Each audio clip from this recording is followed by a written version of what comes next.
I've been a West Brom fan, well, all my life really. It was the thing to do. I started going to games in the late 70s.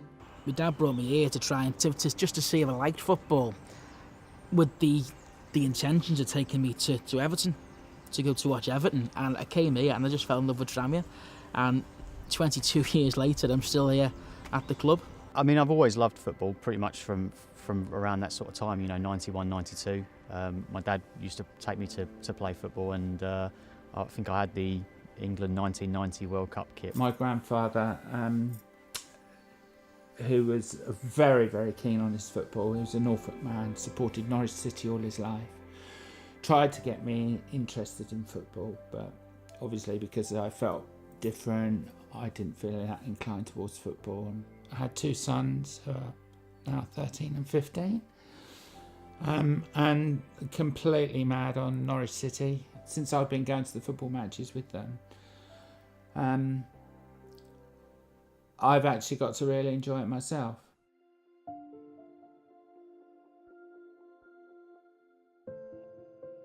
In the 90s, I was out when I came to Norwich City games, but I wasn't out at football. My partner and I got season tickets, but we would never have talked to anyone around us. We would never have told people that we were a couple. It just wouldn't have felt like the right thing to do.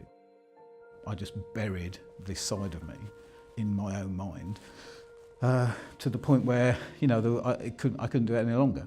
I was extremely scared going to the first football match. It was quite a terrifying and daunting prospect. You don't want to say anything because you're scared that you're going to be targeted straight away and you're going to have abuse hurled at you. Every fortnight we had these two guys sitting behind us with their two young sons, and virtually every home match there was something that was called gay, you know, the referee or the pitch or some from the other team. Everywhere I've sat in this ground at some point in the last 30 years, I've heard homophobic language. You just want to go enjoy yourselves.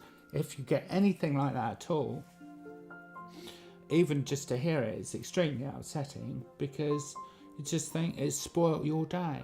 The worst thing is that I've got two children with me, and they shouldn't be subjected to it.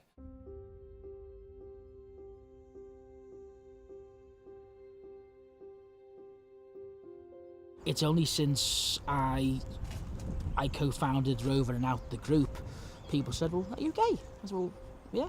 It was summer 2013 and I hadn't played football for so long. I heard about the club, which was then Bexley and Victor. I actually assumed all the players would be gay because I just couldn't work out in my head why straight players would want to play for an LGBT-friendly team, and that's my own ignorance. And half the team was straight, but they just wanted to play football in an inclusive environment, and I've just never looked back since then. The biggest, most important change that we can make as LGBT supporter groups is visibility. We launched in 2013, and soon after that was one of the Global Canaries pitch parades. So there we were with our Proud Canaries banner, and we're going around the pitch, and we did have a pretty warm reception, it has to be said. It was quite unnerving. I mean, talking about coming out, that is pretty outing to be on the pitch and say you're a Proud Canary.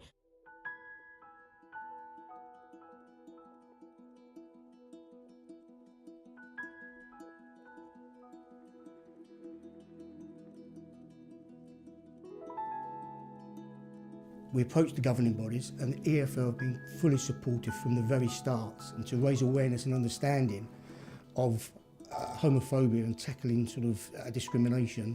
We actually have a text number that people can use during a game which goes straight to the stewards so they can identify where a problem is occurring. And I think it's little things like that that can make it much easier for somebody to raise an issue in a safe environment.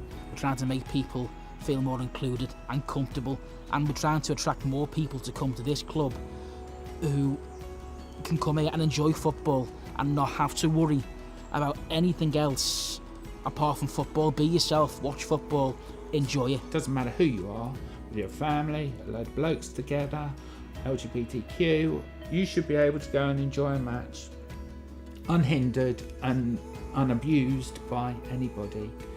And I think that should be the ultimate goal of the clubs. And until 2 women, 2 guys can walk hand in hand from the car park to the stadium without anyone batting an eyelid, then I don't think we'll have achieved that.